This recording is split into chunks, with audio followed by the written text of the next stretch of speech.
പിതാവിനോട് പക്ഷപാതം ചെയ്യുന്നു. താറാഫുകൾ അങ്ങേ പരിശുദ്ധൻ പരിശുദ്ധൻ പരിശുദ്ധൻ പരിശുദ്ധൻ എന്ന് ആർത്തുഘോഷിക്കുമ്പോൾ കർത്താവെ അങ്ങേ സ്തുതിക്കുന്നു, അങ്ങേ സ്തുതിക്കുന്നു, അങ്ങേ സ്തുതിക്കുന്നു. അവിടുത്തെ കരുണ എത്രയോ വലുത്, അവിടുത്തെ വിശ്വസ്തത എത്രയോ വലുത്. അങ്ങ് ചെയ്ത എല്ലാ നന്മകൾക്കായിട്ടും സ്തോത്രം സ്തോത്രം സ്തോത്രം സ്തോത്രം. ദൈവത്തിന് സ്തോത്രം, ദൈവത്തിന് സ്തോത്രം. ഹല്ലേലൂയ ഹല്ലേലൂയ നന്ദി. മഹാരാജാവേ നന്ദി. സ്വർഗത്തിൽ നിന്നും ശ്രേഷ്ഠ അപ്പോസ്തലനെ ഞങ്ങൾ അങ്ങയെ സ്തുതിക്കുന്നു. പരിശുദ്ധാത്മാവേ ആശ്വസിപ്പിച്ച് സർവസത്യങ്ങളിലും വഴി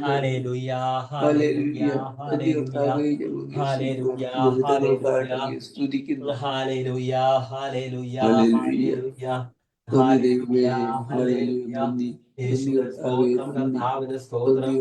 ആരാധനയ്ക്ക് യോഗ്യനായവനെ ഉള്ളിൽ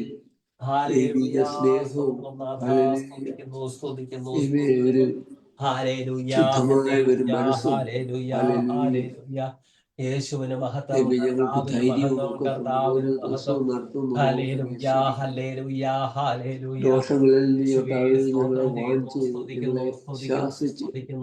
മുന്നറിയിപ്പ് തന്നു.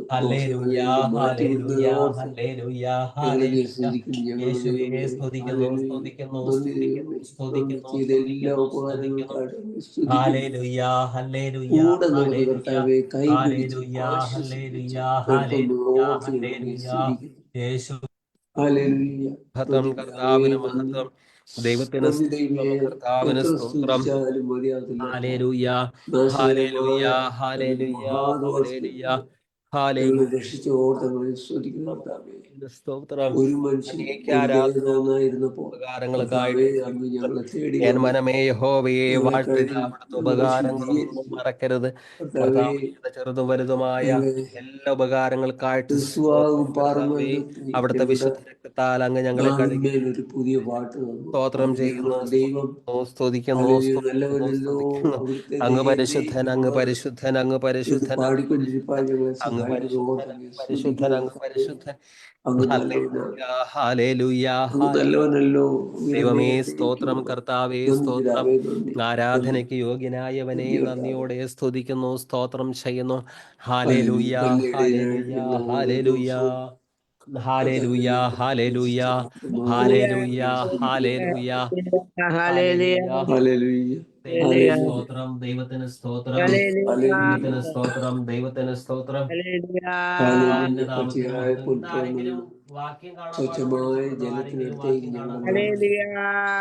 വാക്യം കാണാപാഠം പഠിച്ചിട്ടുണ്ടോ ആരെങ്കിലും? വാക്യം കാണാപാഠം പഠിച്ചിട്ടുണ്ടോ ആരെങ്കിലും? ഉണ്ടെങ്കിൽ പറയാം. നിങ്ങൾ പൂർണ്ണ പ്രസാദത്തിനായി കർത്താവിന് യോഗ്യമാം വിധം നടന്ന് സർവജ്ഞാനത്തിനും വിവേകത്തിനും അവന്റെ ഇഷ്ടത്തിന്റെ വിജ്ഞാനത്തിലും നിറഞ്ഞു വരണം. സകല സൽപ്രവൃത്തിയിലും ഫലം കായ്ച്ച് ദൈവത്തിന്റെ പരിജ്ഞാനത്തിന് വളരണമെന്നും സകല സഹിഷ്ണുതയ്ക്കും ദീർഘക്ഷമയ്ക്കും അവന്റെ ബലപ്പത്തിന് ഒത്തവണ്ണം പൂർണ്ണ ശക്തിയോടെ ബലപ്പെടണമെന്നും ശുദ്ധന്മാർക്ക് വെളിച്ചത്തിലുള്ള അവകാശത്തിന് നമ്മെ യോഗ്യരാക്കണമെന്നും അധികാരത്തിൽ നിന്ന് നമ്മെ വിടുവിച്ച് സ്നേഹസ്വരൂപനായ പുത്രന്റെ രാജ്യത്തിൽ സന്തോഷത്തോടെ സ്തോത്രം ചെയ്യണമെന്ന് ഞാൻ അപേക്ഷിക്കുന്നു. ആമീൻ. അവനിൽ നമുക്ക് പാപമോചനം എന്ന വീണ്ടെടുപ്പുണ്ട്. അവൻ അദൃശ്യനായ ദൈവത്തിന്റെ പ്രതിമയും സർവ സൃഷ്ടിക്കും ആദിജാതനുമാകുന്നു. സ്വർഗത്തിലും ഭൂമിയിലും ദൃശ്യമായതും അദൃശ്യമായതും സിംഹാസനങ്ങളാകട്ടെ, കർത്തൃത്വങ്ങളാകട്ടെ, വാഴ്ചകളാകട്ടെ, അധികാരങ്ങളാകട്ടെ, സകലതും അവൻ മുഖാന്തരം സൃഷ്ടിക്കപ്പെട്ടിരിക്കുന്നു. അവനായിട്ടും അവൻ മുഖാന്തരം അവനായിട്ടും സർവ്വതും സൃഷ്ടിക്കപ്പെട്ടിരിക്കുന്നു. അവൻ സകലത്തിനു മുമ്പേ ഉള്ളവൻ, സകലത്തിന് ആധാരമായിരിക്കുന്നു. അവൻ സഭയെന്ന ശരീരത്തിന്റെ തലയാകുന്നു. സകലത്തിന് മുമ്പനാകേണ്ടതിന് അവൻ ആരംഭവും മരിച്ചവരുടെ നിന്ന് ആദ്യമായി എഴുന്നേറ്റവനുമാകുന്നു. സകല സമ്പൂർണതയും അവനിൽ വസിക്കേണ്ടതിന് അവൻ ക്രൂശിൽ തെരിഞ്ഞ രക്തം അവന്റെ രക്തം മുഖാന്തരം നമുക്ക് സമാധാനം ഉണ്ടാക്കി. പിന്നെ ഭൂമിയിലുള്ളതും സ്വർഗത്തിലുള്ളതുമായ സകലത്തിന് തന്നെ കൊണ്ട് അവനെ കൊണ്ട് തന്നോട് നിരപ്പാക്കേണ്ടതിന് പിതാവിന് പ്രസാദം തോന്നി. മുമ്പേ ദുഷ്പ്രവർത്തിക്കാര് മനസ്സുകൊണ്ടാവുന്നവരും ശത്രുക്കളുമായിരുന്ന നിങ്ങളെ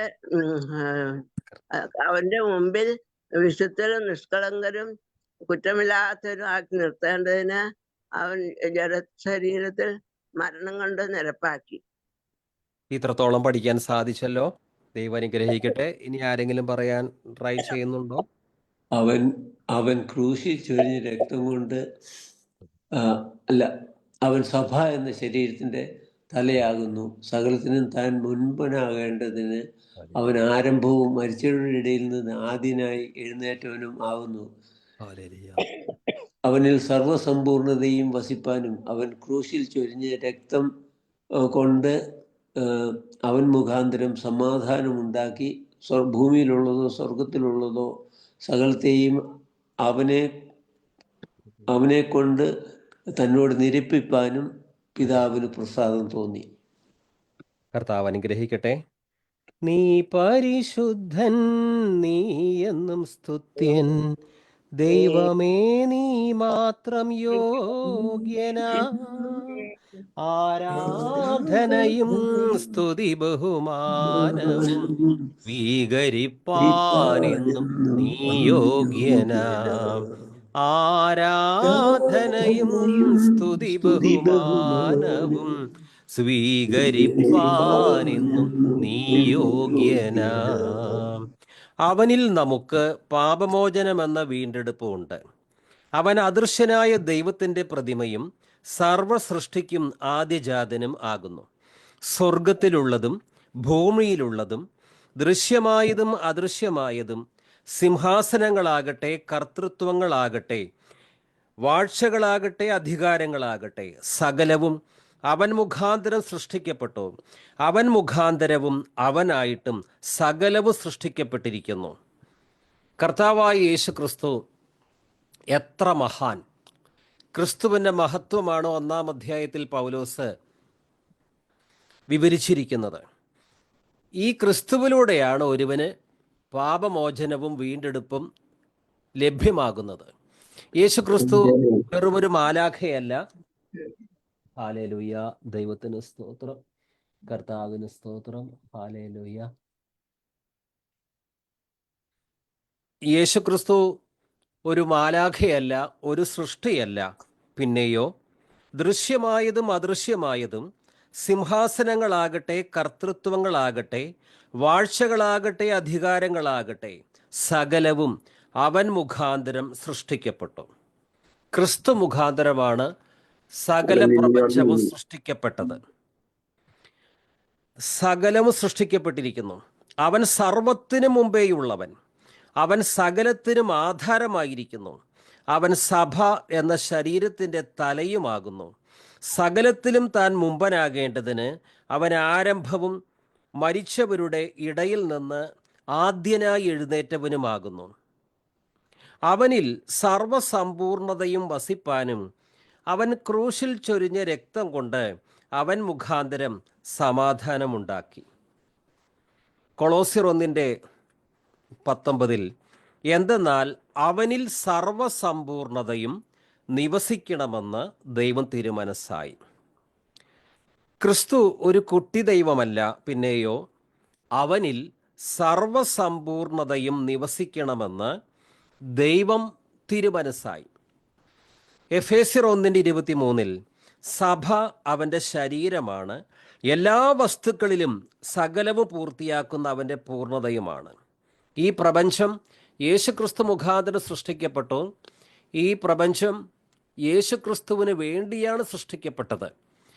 അതിനുശേഷം പറയുന്നത് ക്രിസ്തുവിൻ്റെ സഭയെക്കുറിച്ചാണ്. സഭ ആരാണ് നിർമ്മിച്ചത്? പ്രപഞ്ചം ക്രിസ്തു മുഖാന്തരമാണ് ഉണ്ടായത്. സഭ എങ്ങനെ ഉണ്ടായി? 2000 വർഷങ്ങൾക്ക് മുമ്പ് യേശു ക്രിസ്തു തൻ്റെ പരിശുദ്ധ രക്തം ചിന്തി ക്രൂശിൽ മരിച്ചു. അങ്ങനെയാണ് അവിടുത്തെ വിശുദ്ധ രക്തം കൊണ്ട് അവിടുന്ന് കോടാനുകോടി ആളുകളെ വിലയ്ക്ക് വാങ്ങി. അങ്ങനെയാണ് സഭ ഉണ്ടാകുന്നത്. സഭ ഉണ്ടായത് ക്രിസ്തു പറഞ്ഞിരുന്നു, ഞാൻ എൻ്റെ സഭയെ പണിയും. യേശുവിൻ്റെ സഭ യേശുവിൻ്റേത് മാത്രമാണ്. ഏതെങ്കിലും മനുഷ്യരായ സഭാ നേതാക്കളുടെ കുത്തകയല്ല യേശുവിൻ്റെ സഭ. ഞാൻ എൻ്റെ സഭയെ പണിയും. ക്രിസ്തു പണിയുന്ന ആ സഭയുടെ ശിരസ് ക്രിസ്തു തന്നെയാണ്. ഈ ഭൂമിയിൽ ഏതെങ്കിലും സഭാ നേതാക്കന്മാരല്ല. അവനിൽ സർവ്വസമ്പൂർണതയും നിവസിക്കണമെന്ന് ദൈവം തീരുമാനസായി. എഫേസ്യർ 1:23. സഭ അവൻ്റെ ശരീരമാണ്, എല്ലാ വസ്തുക്കളിലും സകലവും പൂർത്തിയാക്കുന്ന അവൻ്റെ പൂർണ്ണതയുമാണ്. ഇനി ഇതേ കൊളോസ്യ ലേഖനം 2-ാം അധ്യായം 3-ാം വാക്യത്തിൽ ജ്ഞാനത്തിൻ്റെയും അറിവിൻ്റെയും നിധികൾ അവനിലാണ് ഒളിഞ്ഞുകിടക്കുന്നത്. ജ്ഞാനത്തിൻ്റെയും അറിവിൻ്റെയും നിധികൾ അവനിലാണ് ഒളിഞ്ഞുകിടക്കുന്നത്. ഇന്ന് ക്രിസ്ത്യാനികൾ എന്ന് അഭിമാനിക്കുന്ന ധാരാളം പേർക്ക് ക്രിസ്തുവിൻ്റെ മഹത്വം അറിഞ്ഞുകൂടാ. ചില മതങ്ങളിൽ ക്രിസ്തുവിനെ വെറും ഒരു പ്രവാചകനായി അല്ലെങ്കിൽ ഒരു സാമൂഹ്യ പരിഷ്കർത്താവായി അവർ കാണുമ്പോൾ, വീണ്ടെടുക്കപ്പെട്ട ദൈവമക്കൾക്ക് മാത്രമാണ് യേശു ക്രിസ്തുവിൻ്റെ മഹത്വം തിരിച്ചറിയുവാൻ കഴിഞ്ഞിട്ടുള്ളത്. യേശു ക്രിസ്തു ഈ ഭൂമിയിൽ മനുഷ്യനായി വന്ന ആ നാളുകളിൽ 2000 വർഷങ്ങൾക്ക് മുമ്പ് എല്ലാവർക്കും ക്രിസ്തുവിൻ്റെ മഹത്വം കാണാൻ സാധിച്ചില്ല. ഇവൻ തച്ചൻ്റെ മകനാണ്, അങ്ങനെയാണ് ക്രിസ്തുവിനെ കുറിച്ച് ചിലർ ചിന്തിച്ചത്. ദൈവത്തിൻ്റെ പുത്രനാണ് എന്നും ദൈവത്തിൻ്റെ സകല സമ്പൂർണതയും ദേഹരൂപത്തിൽ വസിക്കുന്നത് ക്രിസ്തുവിലാണെന്നും ക്രിസ്തു ദൈവത്തിൻ്റെ പ്രതിരൂപമാണെന്നും അന്ന് പലർക്കും തിരിച്ചറിയുവാൻ കഴിഞ്ഞില്ല. മത്തായി 11:25 തൊട്ട് യേശു ഉദ്ഘോഷിച്ചു, സ്വർഗത്തിൻ്റെയും ഭൂമിയുടെയും നാഥനായ പിതാവേ, നീ ഇക്കാര്യങ്ങൾ ബുദ്ധിമാന്മാരിലും വിവേകികളിലും നിന്ന് മറച്ച് ശിശുക്കൾക്ക് വെളിപ്പെടുത്തിയതിനാൽ ഞാൻ നിന്നെ സ്തുതിക്കുന്നു. അതേ പിതാവേ, ഇപ്രകാരമായിരുന്നു നിന്റെ തിരുവുള്ളം. സർവവും എൻ്റെ പിതാവ് എന്നെ ഏൽപ്പിച്ചിരിക്കുന്നു. പിതാവല്ലാതെ മറ്റാരും പുത്രനെ അറിയുന്നില്ല. പുത്രനും പുത്രൻ ആർക്ക് വെളിപ്പെടുത്തി കൊടുക്കുവാൻ മനസ്സാകുന്നുവോ അവനുമല്ലാതെ മറ്റാരും പിതാവിനെയും അറിയുന്നില്ല. യേശു ഉദ്ഘോഷിച്ചു, സ്വർഗത്തിൻ്റെയും ഭൂമിയുടെയും നാഥനായ പിതാവേ, നീ ഇക്കാര്യങ്ങൾ ബുദ്ധിമാന്മാരിലും വിവേകികളിലും നിന്നും മറച്ച് ശിശുക്കൾക്ക് വെളിപ്പെടുത്തിയതിനാൽ ഞാൻ നിന്നെ സ്തുതിക്കുന്നു. യേശുവിൻ്റെ മഹത്വം ഈ എളിയവരായ നമുക്ക് കുറച്ചെല്ലാം മനസ്സിലാക്കുവാൻ സാധിച്ചിട്ടുണ്ടെങ്കിൽ അത് നമ്മുടെ ബുദ്ധിശക്തിയുടെ വൈഭവം കൊണ്ടല്ല. പിതാവായ ദൈവം തന്നെയാണ് നമ്മോട് കരുണ കാണിച്ച് ഇക്കാര്യം തിരിച്ചറിയുവാനുള്ള വിവേകം തന്നത്. അതേ പിതാവേ, ഇപ്രകാരമായിരുന്നു നിന്റെ തിരുവുള്ളം. സർവവും എൻ്റെ പിതാവ് എന്നെ ഏൽപ്പിച്ചിരിക്കുന്നു. ഇവിടെ ക്രിസ്തു പറയുകയാണ്, സർവവും എൻ്റെ പിതാവ് എന്നെ ഏൽപ്പിച്ചിരിക്കുന്നു. മത്തായി എഴുതിയ സുവിശേഷത്തിലും ക്രിസ്തു പറയുന്നുണ്ട്, സ്വർഗത്തിലും ഭൂമിയിലുമുള്ള സകല അധികാരവും ഞാൻ പ്രാപിച്ചിരിക്കുന്നു. ഇവിടെ രേഖപ്പെടുത്തിയിരിക്കുന്നത് സർവവും. മത്തായി 11:25 തൊട്ടാണ് സർവവും എൻ്റെ പിതാവ് എന്നെ ഏൽപ്പിച്ചിരിക്കുന്നു. യേശുക്രിസ്തു വാസ്തവത്തിൽ ഒരു മനുഷ്യനല്ല, ഒരു ആത്മാവ്, കാണുമ്പോൾ മനുഷ്യരൂപം. ക്രിസ്തുവിന് സാധാരണ മനുഷ്യനെ പോലെ മാംസമോ അസ്ഥിയോ രക്തമോ ഒന്നുമില്ല. ക്രിസ്തു ഒരു ആത്മാവാണ് എന്നൊക്കെ അന്ന് ചിലർ ദുരുപദേശം പറഞ്ഞിരുന്നു. പക്ഷേ ദൈവത്തിൻ്റെ സകല സമ്പൂർണതയും ദേഹരൂപത്തിൽ ക്രിസ്തുവിലാണ് വസിച്ചത്. വചനം ജഡമായി മാംസമായി വെളിപ്പെട്ടു. കാൽവരി ക്രൂശിൽ യേശുവിൻ്റെ രക്തമാണ് ചിന്തിയത്. ക്രിസ്തു മനുഷ്യനായി തന്നെയാണ് വന്നത്. കാരണം നമ്മുടെ മനുഷ്യ ശരീരം കൊണ്ട് നാം ചെയ്ത അനേകം പാപങ്ങൾക്ക് പരിഹാരം ലഭിക്കണമെങ്കിൽ യാതൊരു പാപവും ചെയ്യാത്ത ക്രിസ്തുവിൻ്റെ പരിശുദ്ധ ശരീരത്തിൽ പീഡനങ്ങൾ ഏൽക്കണമായിരുന്നു. അതുകൊണ്ട് ക്രിസ്തു മനുഷ്യ ശരീരം എടുത്താണ് വന്നത്. അതിന് വിരുദ്ധമായ എല്ലാ ഉപദേശങ്ങളും പൈശാചികമാണ്. യോഹന്നാൻ എഴുതിയ 1 ലേഖനം 4 അധ്യായം 1 തൊട്ട്, പ്രിയപ്പെട്ടവരെ, എല്ലാ ആത്മാക്കളെയും നിങ്ങൾ വിശ്വസിക്കരുത്. ആത്മാക്കളെ പരിശോധിച്ച് അവ ദൈവത്തിൽ നിന്നാണോ എന്ന് വിവേചിക്കുവിൻ. പല വ്യാജപ്രവാചകന്മാരും ലോകത്തിലെങ്ങും പ്രത്യക്ഷപ്പെട്ടിരിക്കുന്നു. ദൈവത്തിൻ്റെ ആത്മാവിനെ നിങ്ങൾക്ക് ഇങ്ങനെ തിരിച്ചറിയാം: യേശുക്രിസ്തു ശരീരം ധരിച്ചു വന്നു എന്ന് ഏറ്റുപറയുന്ന ആത്മാവ് ദൈവത്തിൽ നിന്നാണ്. യേശുക്രിസ്തു ശരീരം ധരിച്ചു വന്നു എന്ന് ഏറ്റുപറയുന്ന ആത്മാവ് ദൈവത്തിൽ നിന്നാണ്. ഇനി വീണ്ടും യോഹന്നാൻ എഴുതിയ 2 ലേഖനം 1 അധ്യായം 7 വാക്യം, വളരെയധികം വഞ്ചകർ ലോകത്തിലേക്ക് ഇറങ്ങിയിട്ടുണ്ട്. യേശുക്രിസ്തു മനുഷ്യ ശരീരം ധരിച്ചു വന്നു എന്ന് സമ്മതിക്കാത്തവരാണ് അവർ. ഇങ്ങനെയുള്ളവനാണ് വഞ്ചകനും അന്തിക്രിസ്തുവും. 2 യോഹന്നാൻ 1:7. വളരെയധികം വഞ്ചകർ ലോകത്തിലേക്ക് ഇറങ്ങിയിട്ടുണ്ട്. യേശുക്രിസ്തു മനുഷ്യ ശരീരം ധരിച്ചു വന്നു എന്ന് സമ്മതിക്കാത്തവരാണ് അവർ. ഇങ്ങനെയുള്ളവനാണ് വഞ്ചകനും അന്തിക്രിസ്തുവും. കൊളോസ്യർ 1:19. നാം കൊളോസ്യർക്ക് എഴുതിയ 1 ലേഖനമാണ് പഠിക്കുന്നത്. അതിൽ 19 വാക്യത്തിൽ, എന്തെന്നാൽ അവനിൽ സർവസമ്പൂർണതയും നിവസിക്കണമെന്ന് ദൈവം തിരുമനസ്സായി. ദൈവത്തിന് സ്തോത്രം. He is also the head of the body, the church, and he is the beginning, the firstborn from the dead, so that he himself will come to have first place in everything. For it was the Father's good pleasure for all the fullness to dwell in him. ദൈവത്തിൻ്റെ സകല സമ്പൂർണതയും, അവനിൽ സർവസമ്പൂർണതയും നിവസിക്കണമെന്ന് ദൈവം തിരുമനസ്സായി. പിതാവായ ദൈവത്തിൻ്റെ തിരുമനസ്സാണ് പുത്രനിൽ ദൈവത്തിൻ്റെ സകല സമ്പൂർണതയും നിറയ്ക്കുക എന്നുള്ളത്. നമ്മൾ ക്രിസ്തു ശിഷ്യരാണ്.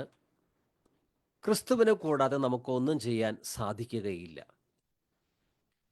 എന്നെ പിരിഞ്ഞ് നിങ്ങൾക്കൊന്നും ചെയ്യാൻ സാധ്യമല്ല, ക്രിസ്തു പറഞ്ഞിട്ടുണ്ട്.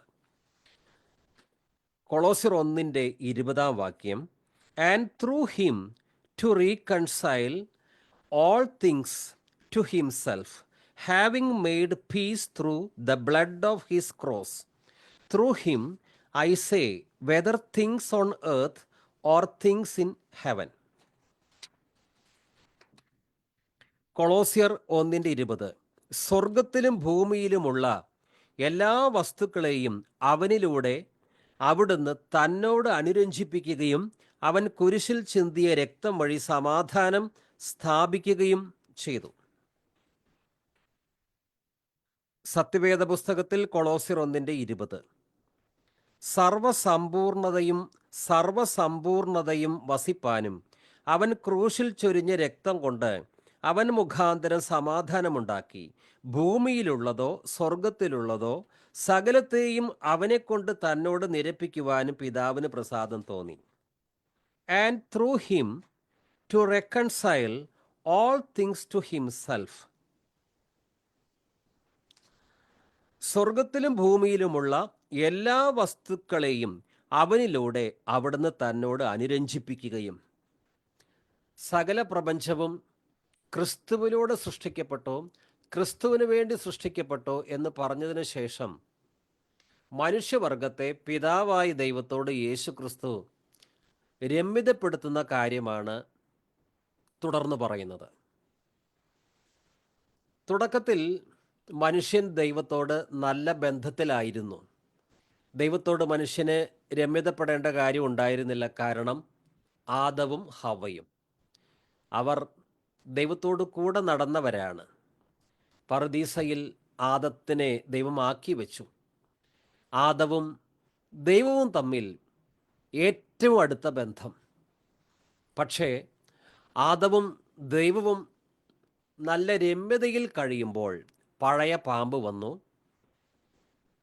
ആദം പഴം തിന്നു, പറുദീസയിൽ നിന്ന് പുറത്തായി. ഏകന്റെ ലംഘനത്താൽ മരണം സകലരിലും വ്യാപരിച്ചു.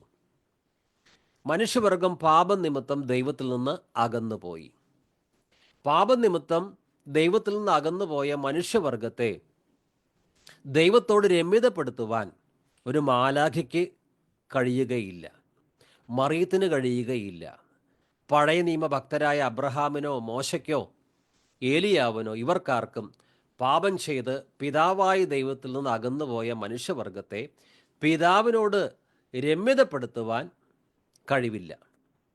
1 തിമോത്തി 2:5 നമ്മോട് പറയുന്നത്, എന്തെന്നാൽ ഒരു ദൈവമേയുള്ളൂ, ദൈവത്തിനും മനുഷ്യർക്കും ഇടയിൽ മധ്യസ്ഥനായി ഒരുവനേയുള്ളൂ, എല്ലാവർക്കും വേണ്ടി വിമോചനമൂല്യമായി തന്നെ വിമോചനമൂല്യമായി നൽകിയ യേശു ക്രിസ്തു. ക്രിസ്തുവിൻ്റെ മഹത്വമാണ് ആദ്യം പറഞ്ഞിരിക്കുന്നത്. ഇത്രയും മഹാനായ ക്രിസ്തുവിന് മാത്രമേ മനുഷ്യവർഗത്തെ ഏകസത്യ ദൈവമായ പിതാവിനോട് രമ്യതപ്പെടുത്തുവാൻ സാധിക്കൂ.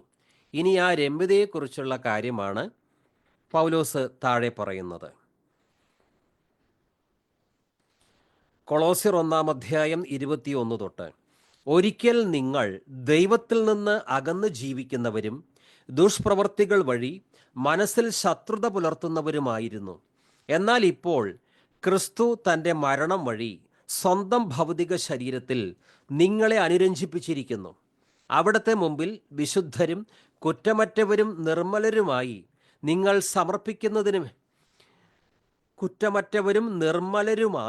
നിങ്ങളെ സമർപ്പിക്കുന്നതിന് വേണ്ടിയാണ് അവൻ ഇപ്രകാരം ചെയ്തത്. ഈ കൊളോസയിലുള്ള ആളുകൾ പണ്ട് വിശ്വാസികളായിരുന്നില്ല. അവർ പാപം ചെയ്ത് അതിക്രമങ്ങളിലും പാപങ്ങളിലും ആത്മീയമായി മരിച്ച് സത്യദൈവത്തിൽ നിന്ന് അകന്ന് കഴിയുന്നവരായിരുന്നു. എന്നാൽ രമ്യതയുടെ സുവിശേഷം യേശുക്രിസ്തു മുഖാന്തരം, പാപമുഖാന്തരം യേശുക്രിസ്തു മുഖാന്തരം ഏത് പാപിക്കും ദൈവത്തോട് രമ്യതപ്പെടാം എന്നുള്ള സന്ദേശം അവർ കേട്ടു. അങ്ങനെ അവർ ദൈവത്തിൻ്റെ ശത്രുക്കളായി ജീവിക്കാതെ ദൈവത്തിൻ്റെ മിത്രങ്ങളായി, മാത്രമല്ല സുവിശേഷം വിശ്വസിക്കുക നിമിത്തം കൊളോസിയയിലുള്ളവർ ദൈവത്തിൻ്റെ സ്വന്തം മക്കളായി, അവനെ കൈക്കൊണ്ട്, യേശുവിനെ കൈക്കൊണ്ട് അവിടുത്തെ നാമത്തിൽ വിശ്വസിക്കുന്ന ഏവർക്കും ദൈവമക്കളാകുവാൻ അവിടുന്ന് അധികാരം നൽകിയിരിക്കുന്നു.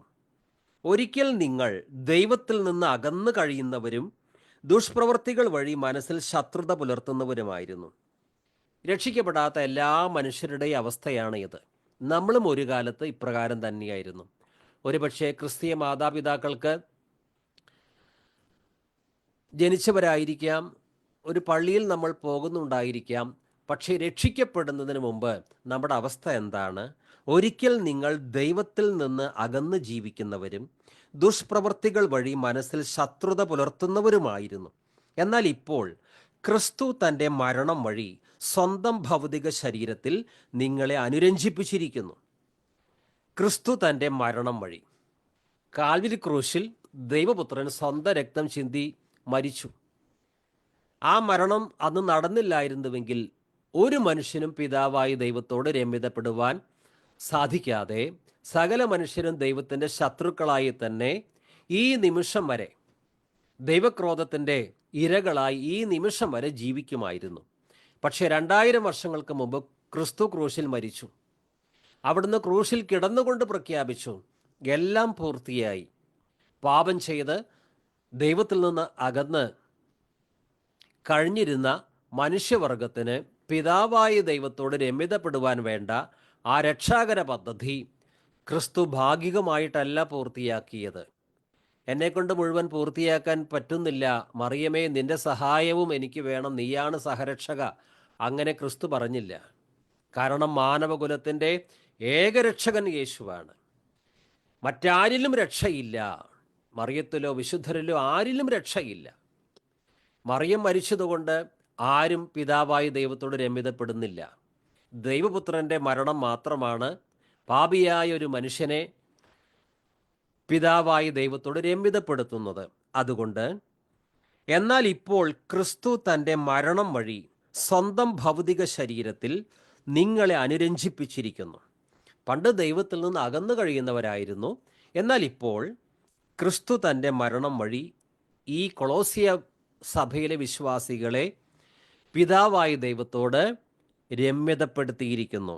അവിടുത്തെ മുന്നിൽ, അതായത് പിതാവായ ദൈവത്തിൻ്റെ മുന്നിൽ വിശുദ്ധരും കുറ്റമറ്റവരും നിർമ്മലരുമായി നിങ്ങളെ സമർപ്പിക്കുന്നതിന് വേണ്ടിയാണ് അവൻ ഇപ്രകാരം ചെയ്തത്. പഴയ നിയമത്തിൽ പാപപരിഹാര ബലികളുണ്ട്. ഇസ്രായേൽക്കാരിൽ ആരെങ്കിലും പാപം ചെയ്താൽ പുരോഹിതൻ അവർക്ക് വേണ്ടി ഒരു മൃഗത്തെ യാഗമർപ്പിക്കും. രക്തം ചൊരിഞ്ഞിട്ടല്ലാതെ വിമോചനമില്ല, മൃഗരക്തം ചിന്തണം. അങ്ങനെയാണ് പാപിക്ക് പാപമോചനം കിട്ടിയിരുന്നത്. എന്നാൽ ലോകത്തിൻ്റെ പാപങ്ങളെ ചുമക്കുന്ന ദൈവപുത്രൻ്റെ ക്രൂശ് മരണം, അതിലേക്ക് വിരൽ ചൂണ്ടുന്ന നിഴലുകൾ മാത്രമായിരുന്നു ആ പഴയ നിയമത്തിലെ മൃഗബലികളെല്ലാം. യേശുവിൻ്റെ രക്തം സകല പാപവും നീക്കി നമ്മെ ശുദ്ധീകരിക്കുന്നു. ലേവ്യ പുസ്തകം 16-ാം അധ്യായം 17 തൊട്ട്.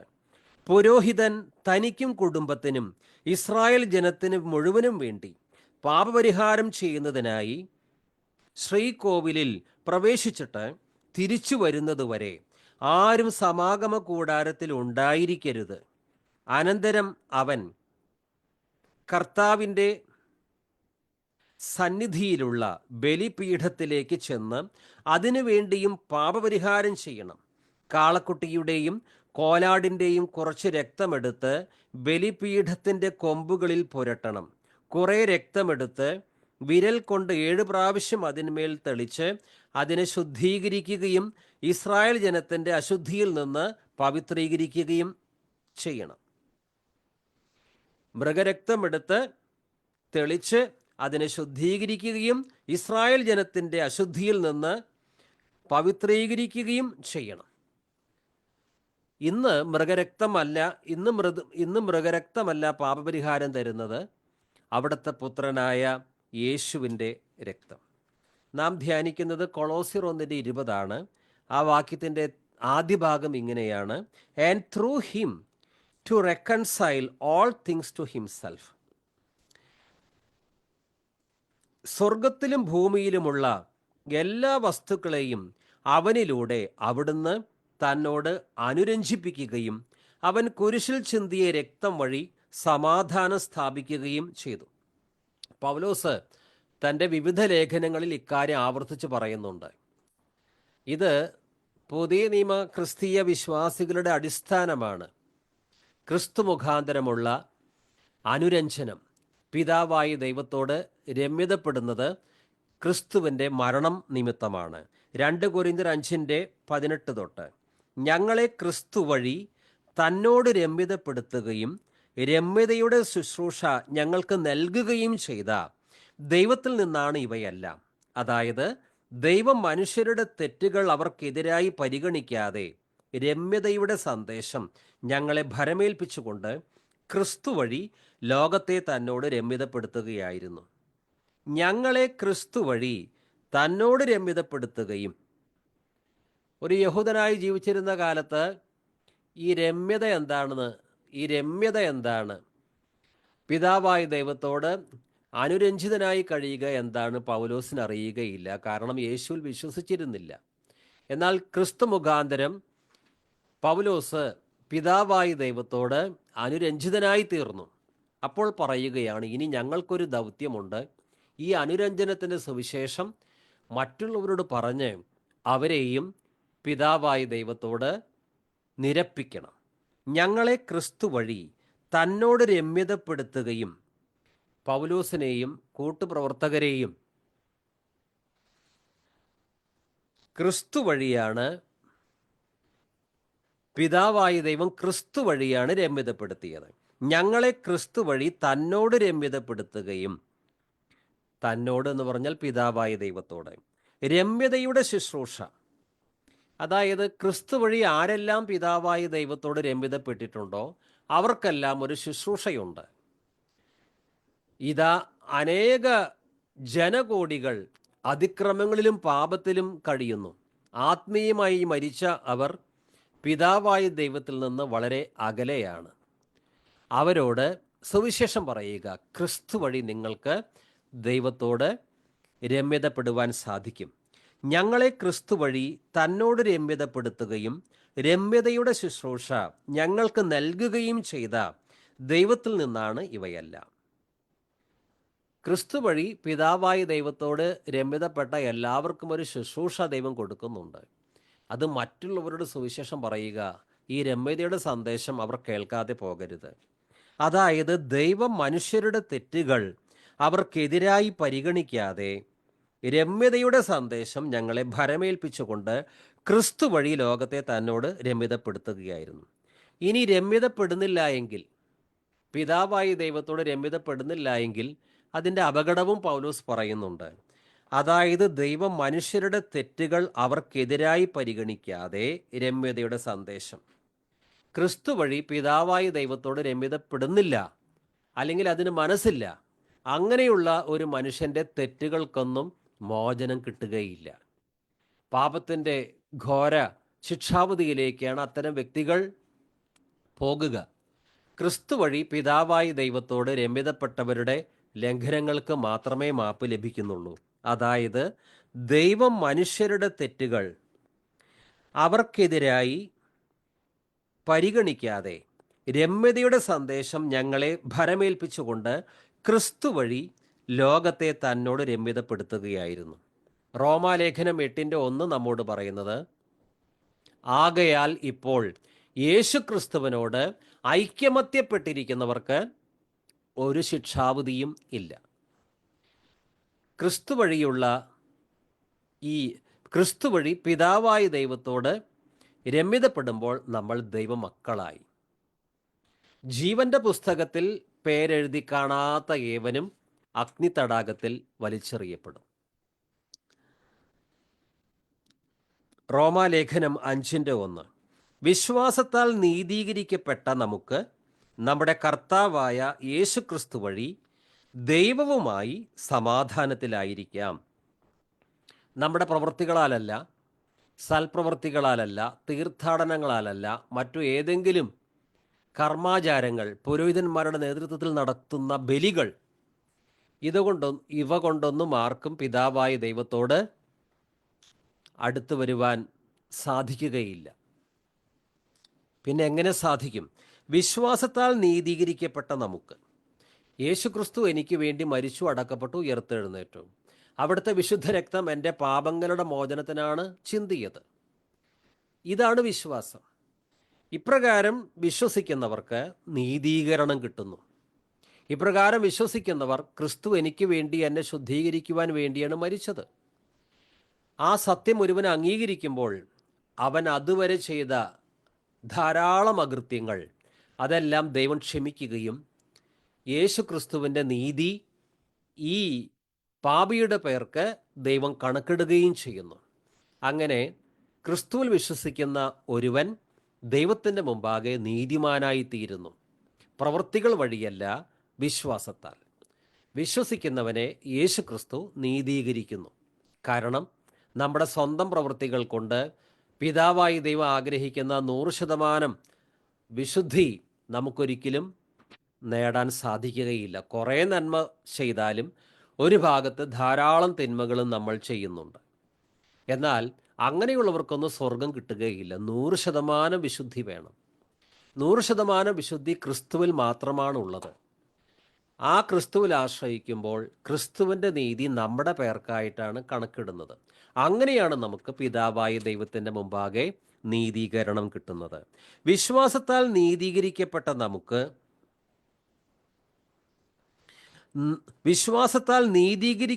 നമുക്ക് നമ്മുടെ കർത്താവായ യേശു ക്രിസ്തു വഴി ദൈവവുമായി സമാധാനത്താൽ ആയിരിക്കാം. നിൻ തിരുമേനി അറുക്കപ്പെട്ടു, നിൻ രുധിരത്തിൻ വിലയായി വാങ്ങിയ താം നിൻ തിരുമേനി. അറുക്കപ്പെട്ടു രുധിരത്തിൻ വിലയായി വാങ്ങിയ താം ഗോത്രങ്ങൾ, ഭാഷകൾ, വംശങ്ങൾ, ജാതികൾ സർവവും ചേർത്തുകൊണ്ടു. ഗോത്രങ്ങൾ, ഭാഷകൾ, വംശങ്ങൾ, ജാതികൾ സർവവും ചേർത്തുകൊണ്ടു. ദയ ലഭിച്ചോർ നാം സ്തുതിച്ചിടുവോം, അതിനു യോഗ്യൻ ക്രിസ്തുവത്രേ. മാധുര്യരാഗമം ഗീതങ്ങളാലെ അവനെ നാം പുകഴ്ത്തിയിടാം. നിൻ തിരുമേനി അറുക്കപ്പെട്ടു, രുധിരത്തിൻ വിലയായി വാങ്ങിയതാം. നിൻ തിരുമേനി അറുക്കപ്പെട്ടു, തൻ രുധിരത്തിൻ വിലയായി വാങ്ങിയതാം ഗോത്രങ്ങൾ, ഭാഷകൾ, വംശങ്ങൾ, ജാതികൾ സർവവും ചേർത്തുകൊണ്ടു.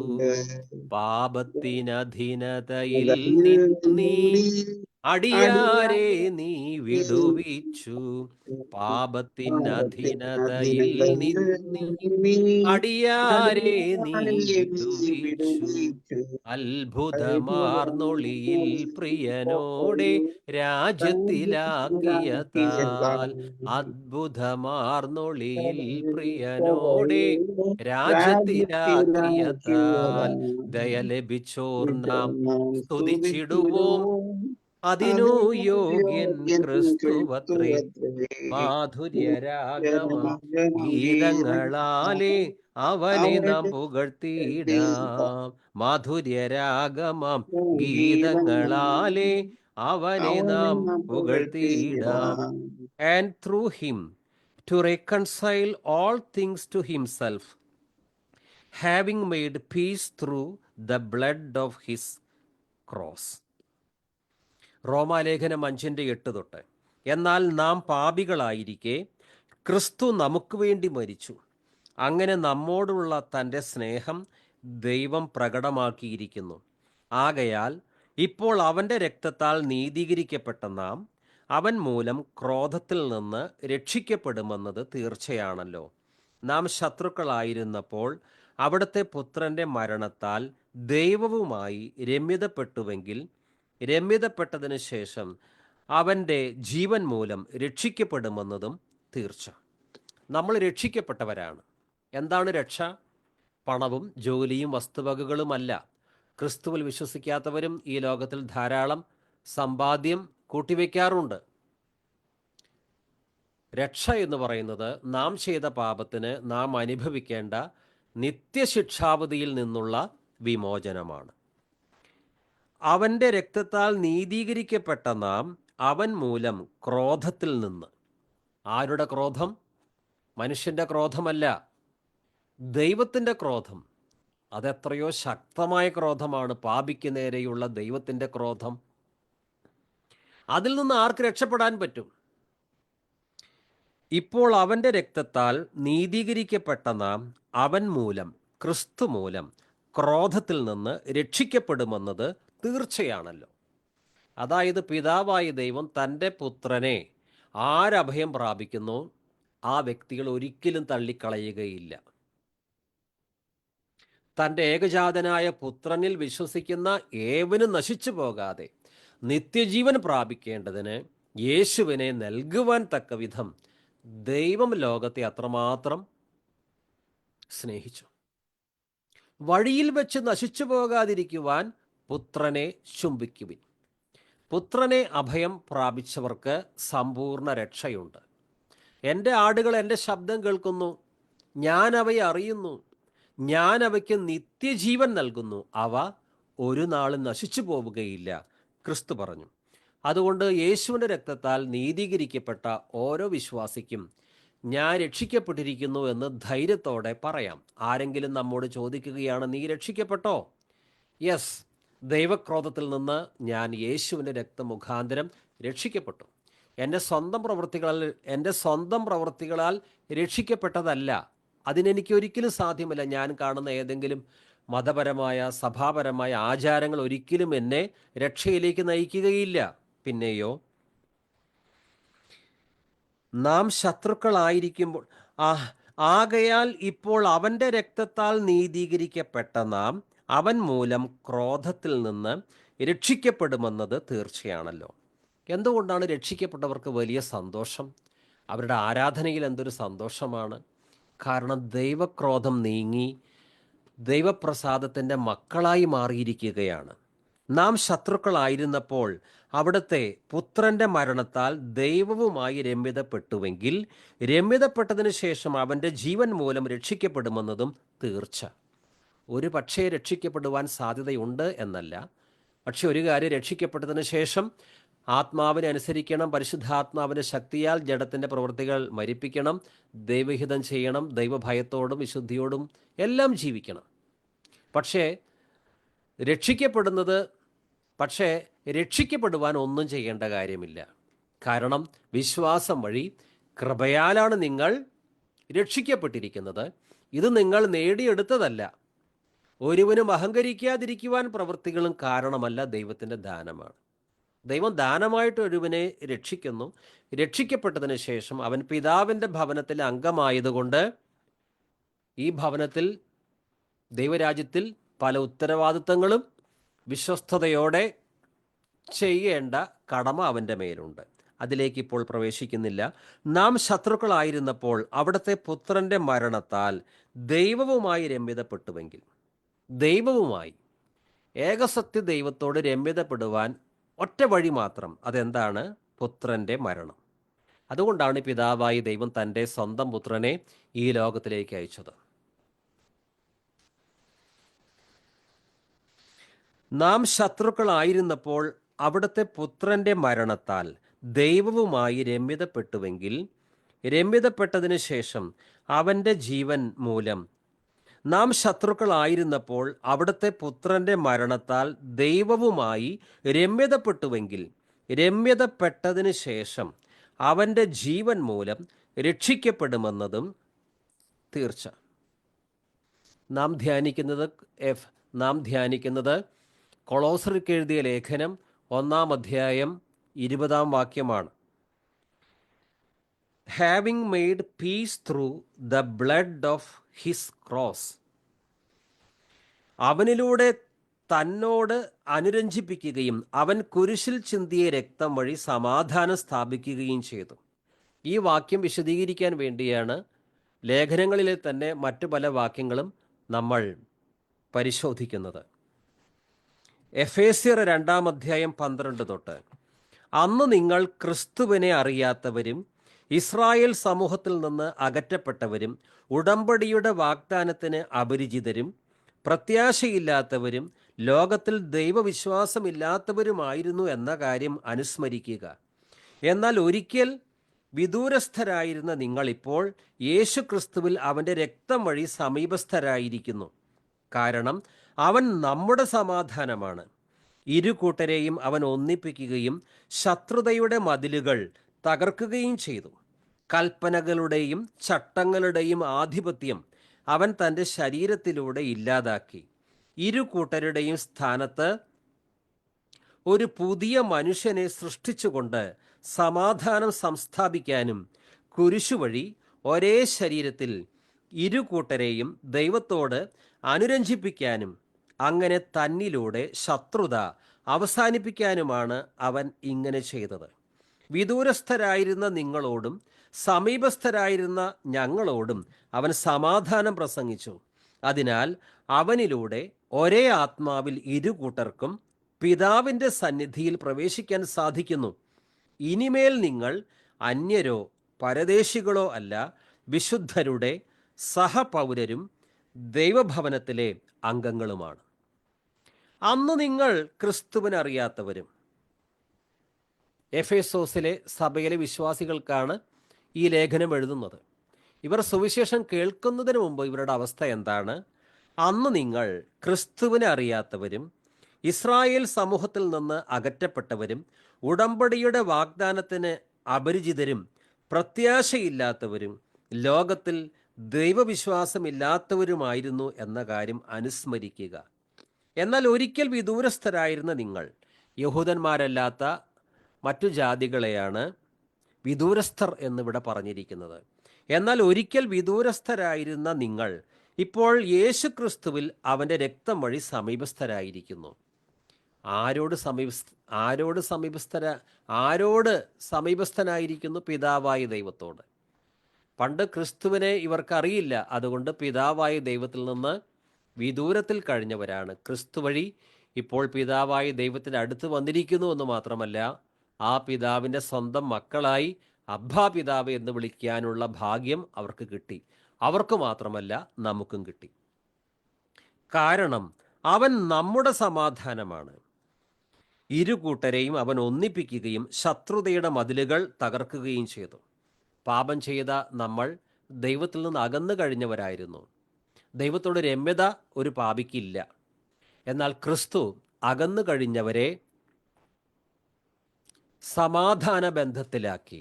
അതുകൊണ്ടാണ് ക്രിസ്തുവിനെ അവൻ നമ്മുടെ സമാധാനം എന്നിവിടെ രേഖപ്പെടുത്തിയിരിക്കുന്നത്. ഇരുകൂട്ടരെയും, യഹൂദരെയും വിജാതികളെയും അവൻ, അതായത് യേശു ക്രിസ്തു, ഒന്നിപ്പിക്കുകയും ശത്രുതയുടെ മതിലുകൾ തകർക്കുകയും ചെയ്തു. കൽപ്പനകളുടെയും ചട്ടങ്ങളുടെയും ആധിപത്യം, അത് മോശയ്ക്ക് ദൈവം കൊടുത്ത ധാരാളം നിയമങ്ങൾ, കൽപ്പനകളുടെയും ചട്ടങ്ങളുടെയും ആധിപത്യം അവൻ തൻ്റെ ശരീരത്തിലൂടെ ഇല്ലാതാക്കി. ഇരുകൂട്ടരുടെയും സ്ഥാനത്ത്, വിജാതീയരുടെയും യഹൂദരുടെയും സ്ഥാനത്ത് ഒരു പുതിയ മനുഷ്യനെ സൃഷ്ടിച്ചുകൊണ്ട് സമാധാനം സംസ്ഥാപിക്കാനും. ക്രിസ്തുവിൽ വിശ്വസിക്കുമ്പോൾ ഇനി ജാതി വ്യവസ്ഥയില്ല. യഹൂദനെന്നോ യവനെന്നോ വ്യത്യാസമില്ല. ഒരുവൻ ക്രിസ്തുവിലായാൽ അവൻ പുതിയ സൃഷ്ടിയാണ്. പഴയത് കഴിഞ്ഞുപോയി, എല്ലാം പുതുതായി തീർന്നിരിക്കുന്നു. അങ്ങനെ തന്നിലൂടെ ശത്രുത അവസാനിപ്പിക്കാനുമാണ് അവൻ ഇങ്ങനെ ചെയ്തത്. വിദൂരസ്ഥരായിരുന്ന നിങ്ങളോടും, അതായത് വിജാതികളോടും, സമീപസ്ഥരായിരുന്ന ഞങ്ങളോടും, പൗലോസിനെ പോലെ യഹൂദമതത്തിൽ ജനിച്ച യഹൂദന്മാർ, വിദൂരസ്ഥരായിരുന്ന നിങ്ങളോടും സമീപസ്ഥരായിരുന്ന ഞങ്ങളോടും അവൻ സമാധാനം പ്രസംഗിച്ചു. ഇനി നിങ്ങൾ അകന്നു കഴിയേണ്ട, നിങ്ങൾക്ക് പിതാവായ ദൈവത്തോട് രമ്യതപ്പെടാം. അതിനുവേണ്ടിയാണ് ഞാൻ ക്രൂശിൽ മരിച്ചത്. അങ്ങനെ ക്രിസ്തുവിൽ വിശ്വസിക്കുമ്പോൾ ഈ രണ്ടു കൂട്ടർക്കും പിതാവായ ദൈവത്തോട് രമ്യതപ്പെടുവാൻ സാധിക്കുന്നു. വിദൂരസ്ഥരായിരുന്ന നിങ്ങളോടും സമീപസ്ഥരായിരുന്ന ഞങ്ങളോടും അവൻ സമാധാനം പ്രസംഗിച്ചു. അതിനാൽ അവനിലൂടെ, അതായത് യേശുവിലൂടെ, ഒരേ ആത്മാവിൽ ഇരു കൂട്ടർക്കും പിതാവിൻ്റെ സന്നിധിയിൽ പ്രവേശിക്കാൻ സാധിക്കുന്നു. ഇനി ഞാൻ വിജാതീയനാണ്, അങ്ങനെ ഒരു അപകർഷതാബോധമില്ല, ജാതി വ്യവസ്ഥയില്ല. അവനിലൂടെ ഒരേ ആത്മാവിൽ ഇരു കൂട്ടർക്കും പിതാവിൻ്റെ സന്നിധിയിൽ പ്രവേശിക്കാൻ സാധിക്കുന്നു. ഇങ്ങനെ ക്രിസ്തു വഴി പിതാവിൻ്റെ സന്നിധിയിൽ പ്രവേശിച്ചാലുള്ള അവസ്ഥ എന്താണ്? ഇനിമേൽ നിങ്ങൾ അന്യരോ പരദേശികളോ അല്ല, വിശുദ്ധരുടെ സഹപൗരരും ദൈവഭവനത്തിലെ അംഗങ്ങളുമാണ്. ഹല്ലേലൂയ, ദൈവത്തിന് സ്തോത്രം. എബ്രായ ലേഖനം 2-ാം അധ്യായം 14 തൊട്ട്, എബ്രായ ലേഖനം 2:14 തൊട്ട്, മക്കൾ ഒരേ മാംസത്തിലും രക്തത്തിലും ഭാഗഭാക്കുകളാവുന്നത് പോലെ അവനും അവയിൽ ഭാഗഭാക്കായി. അത് മരണത്തിന്മേൽ അധികാരമുള്ള പിശാചിനെ തൻ്റെ മരണത്താൽ നശിപ്പിച്ച് മരണഭയത്തോടെ ജീവിതകാലം മുഴുവൻ അടിമത്തത്തിൽ കഴിയുന്നവരെ രക്ഷിക്കുന്നതിന് വേണ്ടിയാണ്. എന്തെന്നാൽ അവൻ സ്വന്തമായി എടുത്തത് ദൈവദൂതന്മാരെയല്ല, അബ്രഹാമിൻ്റെ സന്തതിയെയാണ്. ജനങ്ങളുടെ പാപങ്ങൾക്ക് പരിഹാരം ചെയ്യുന്നതിന് വേണ്ടി ദൈവിക കാര്യങ്ങളിൽ വിശ്വസ്തനും കരുണയുള്ളവനുമായ പ്രധാന പുരോഹിതനാകാൻ അവൻ എല്ലാ കാര്യങ്ങളിലും തൻ്റെ സഹോദരന്മാരോട് സദൃശനാകേണ്ടിയിരുന്നു. മരണത്തിന്മേൽ അധികാരമുള്ള പിശാചിനെ തൻ്റെ മരണത്താൽ നശിപ്പിച്ച് മരണഭയത്തോടെ ജീവിതകാലം മുഴുവൻ അടിമത്തത്തിൽ കഴിയുന്നവരെ രക്ഷിക്കുന്നതിന് വേണ്ടിയാണ് ക്രിസ്തു കാൽവരി ക്രൂശിൽ രക്തം ചിന്തി മരിച്ചത്. 1 യോഹന്നാൻ 2:1 തൊട്ട് 2 വരെയുള്ള വാക്യങ്ങൾ വായിക്കുന്നു. എൻ്റെ കുഞ്ഞുമക്കളെ, നിങ്ങൾ പാപം ചെയ്യാതിരിക്കേണ്ടതിനാണ് ഇവ നിങ്ങൾക്ക് എഴുതുന്നത്. എന്നാൽ ആരെങ്കിലും പാപം ചെയ്യാൻ ഇടയായാൽ തന്നെ പിതാവിൻ്റെ സന്നിധിയിൽ നമുക്കൊരു മധ്യസ്ഥനുണ്ട്. ആ മധ്യസ്ഥൻ മറിയമല്ല, പിന്നെ ആരാണ്? നീതിമാനായ യേശു ക്രിസ്തു. ആരെങ്കിലും പാപം ചെയ്യാൻ ഇടയായാൽ തന്നെ പിതാവിൻ്റെ സന്നിധിയിൽ നമുക്കൊരു മധ്യസ്ഥനുണ്ട്. പിതാവിൻ്റെ സന്നിധിയിൽ 10-100 മധ്യസ്ഥന്മാരില്ല. ഒരു മധ്യസ്ഥനുണ്ട്. ആ മധ്യസ്ഥൻ്റെ പേര് ഇവിടെ കൊടുത്തിരിക്കുന്നു, നീതിമാനായ യേശുക്രിസ്തു. ആരെങ്കിലും പാപം ചെയ്യാനിടയായാൽ തന്നെ പിതാവിൻ്റെ സന്നിധിയിൽ നമുക്കൊരു മധ്യസ്ഥനുണ്ട്, നീതിമാനായ യേശുക്രിസ്തു. അവൻ നമ്മുടെ പാപങ്ങൾക്ക് പരിഹാര ബലിയാണ്, നമ്മുടെ മാത്രമല്ല ലോകം മുഴുവൻ്റെയും പാപങ്ങൾക്ക്. ഹല്ലേലൂയ, ദൈവത്തിന് സ്തോത്രം.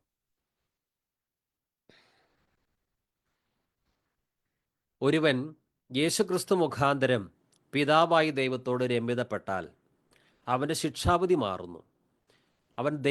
അവൻ ദൈവമകനായി തീരുന്നു. ഒരു വിശ്വാസി അക്കാരണത്താൽ സ്വർഗീയ പൗരത്വം നേടിയവനാണ്. ജീവൻ്റെ പുസ്തകത്തിൽ ക്രിസ്തു മുഖാന്തരം രമ്യതപ്പെട്ടവരുടെ പേര് ഉണ്ട്. വചനം പാലിച്ച് ജീവിക്കേണ്ട ഉത്തരവാദിത്വം ഓരോരുത്തർക്കും ഉണ്ട്, അത് മറക്കരുത്. ഇപ്രകാരം യേശുക്രിസ്തു മുഖാന്തരം പിതാവായ ദൈവത്തോട് രമ്യതപ്പെട്ടവർക്ക് മാത്രമേ സ്വർഗത്തിൽ പ്രവേശിക്കാൻ സാധിക്കൂ. മാനുഷിക ബുദ്ധിക്ക് മനസ്സിലാക്കാൻ പറ്റാത്ത ആ സ്വർഗീയ സന്തോഷം സദാകാലത്തേക്കും ഒരു മനുഷ്യന് അനുഭവിക്കണമെങ്കിൽ ഇന്ന് ഭൂമിയിൽ പാപങ്ങൾ കർത്താവായ യേശുവിനോട് ഏറ്റുപറഞ്ഞ് യേശുക്രിസ്തുവിൻ്റെ രക്തം വഴി പാപങ്ങൾക്ക് മോചനം പ്രാപിച്ച് പിതാവായ ദൈവത്തോട് രമ്യതപ്പെടണം.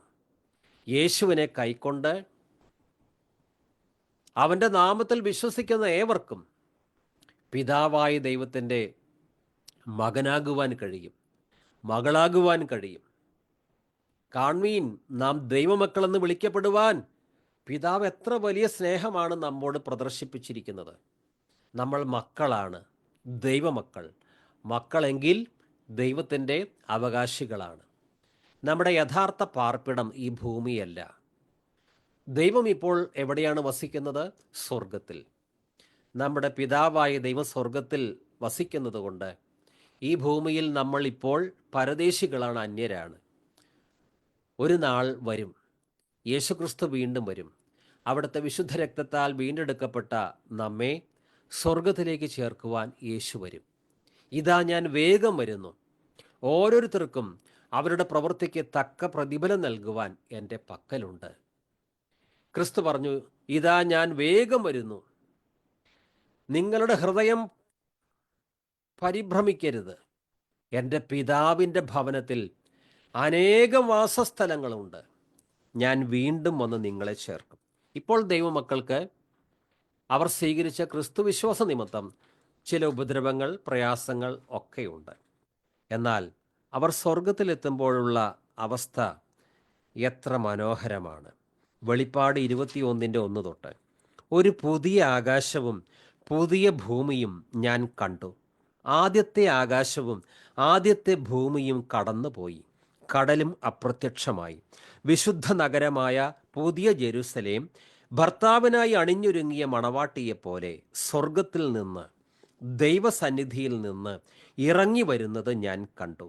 സിംഹാസനത്തിൽ നിന്ന് വലിയൊരു സ്വരം ഞാൻ കേട്ടു, ഇതാ ദൈവത്തിൻ്റെ കൂടാരം മനുഷ്യരോടുകൂടെ. അവിടുന്ന് അവരോടൊത്ത് വസിക്കും, അവർ അവിടുത്തെ ജനമായിരിക്കും. അവിടുന്ന് അവരോടുകൂടെ ആയിരിക്കുകയും ചെയ്യും. അവിടുന്ന് അവരുടെ മിഴികളിൽ നിന്ന് കണ്ണുനീർ തുടച്ചു നീക്കും. ഇനി മരണം ഉണ്ടായിരിക്കുകയില്ല. ഇനിമേൽ ദുഃഖമോ മുറവിളിയോ വേദനയോ ഉണ്ടാവുകയില്ല. പഴയതെല്ലാം കടന്നുപോയി. സിംഹാസനത്തിൽ ഇരിക്കുന്നവൻ പറഞ്ഞു, ഇതാ സകലവും ഞാൻ നവീകരിക്കുന്നു. അവൻ വീണ്ടും പറഞ്ഞു, എഴുതുക ഈ വചനങ്ങൾ വിശ്വാസയോഗ്യവും സത്യവുമാണ്. ഏതാനും ചില നിമിഷങ്ങൾ നമുക്ക് കർത്താവിനെ ഒരുമിച്ച് സ്തുതിക്കുകയും മഹത്വപ്പെടുത്തുകയും ചെയ്യാം. അതിനുശേഷം വീണ്ടും നമുക്ക് വചനം അല്പനിമിഷം കൂടി ധ്യാനിക്കാം. നമുക്ക് കർത്താവിനെ മഹത്വപ്പെടുത്താം. നന്ദിയോടെ സ്തുതിക്കുന്നു. അവിടുത്തെ എല്ലാ സ്തോത്രം. അവിടെ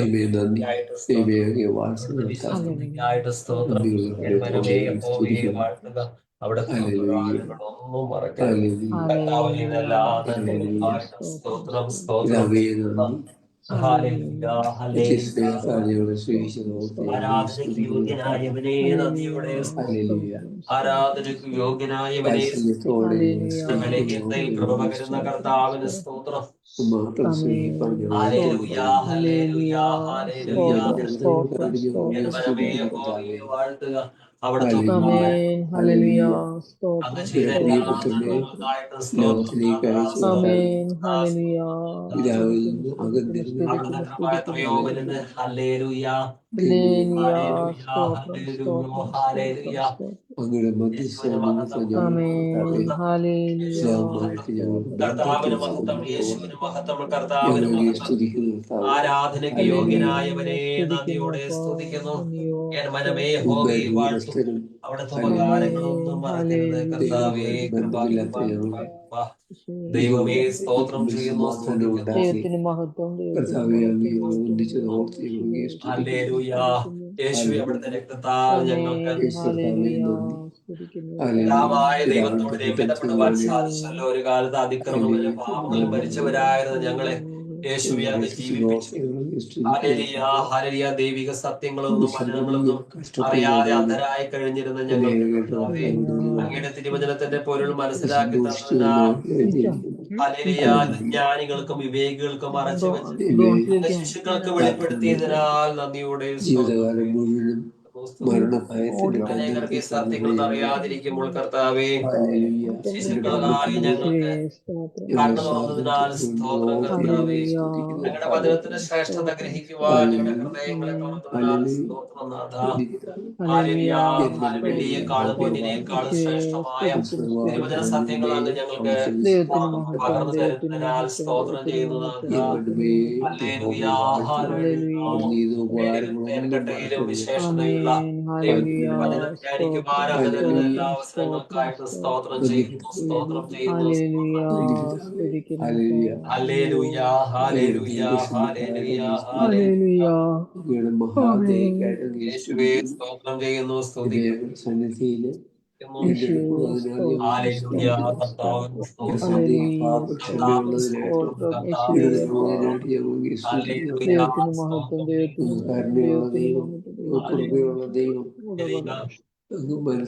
യേശുവേ, അതാണ് ഞങ്ങളുടെ സമാധാനം. രമ്യതപ്പെടുത്തി കർത്താവിന് സ്തോത്രം. ഞങ്ങളുടെ സമാധാനം. Hallelujah, hallelujah. ഒരിക്കലും തള്ളിക്കളയാത്ത വിധം അങ്ങ് ഞങ്ങളെ സ്വന്തമായിട്ടാണ്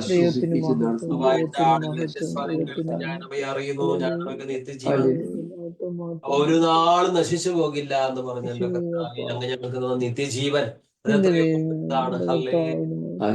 അങ്ങയുടെ സ്വന്തം ജീവൻ കാൽവരി ബലിയാക്കി ഞങ്ങൾക്ക് നിത്യജീവൻ അങ്ങ് സ്വന്തമാക്കി തന്നതിനാൽ സ്തോത്രം.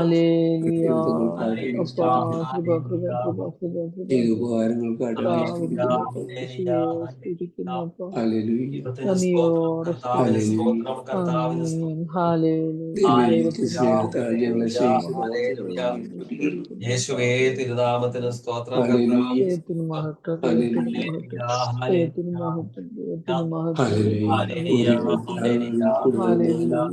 യേശുവേ സ്തോത്രം.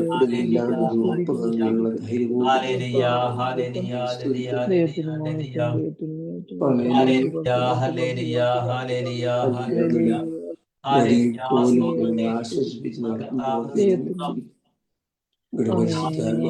ഹല്ലേലൂയ. സുബോധത്തോടുകൂടി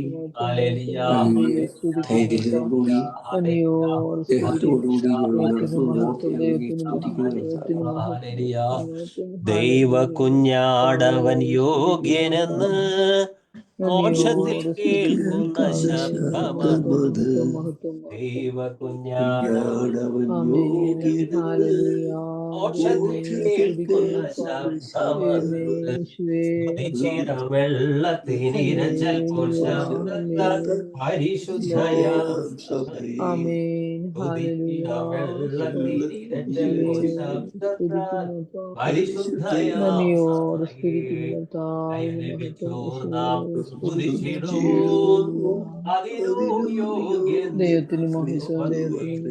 മാധുര്യരാഗമം ഗീതങ്ങളാലേ അവനെ നാം പുകഴ്ത്തിയിടാം.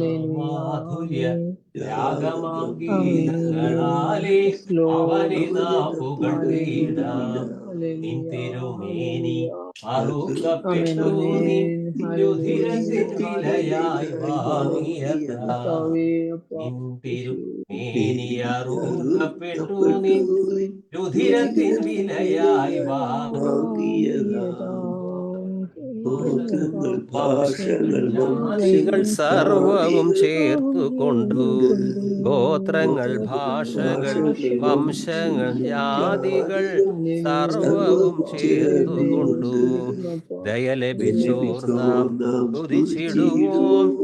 അതിനോ യോഗ്യൻ ക്രിസ്തുവത്രേ. മാധുര്യരാഗമേ അവനെ നാം പുകഴ്ത്തിയിടാം.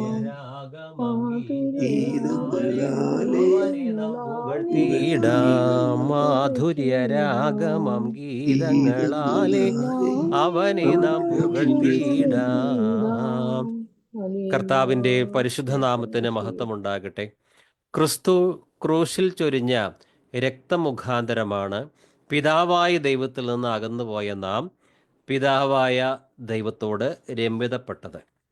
അക്കാര്യമാണ് കൊളോസ്യർക്ക് എഴുതിയ ലേഖനം 1:20 തുടർന്ന് താഴെയുള്ള 21, 22 വാക്യങ്ങളിലെല്ലാം പറഞ്ഞിരിക്കുന്നത്. അക്കാര്യമാണ് നാം ചിന്തിക്കുന്നത്. വാസ്തവത്തിൽ എന്നാണ് മനുഷ്യന് ദൈവത്തോടുള്ള അടുത്ത ബന്ധം നഷ്ടമായത്?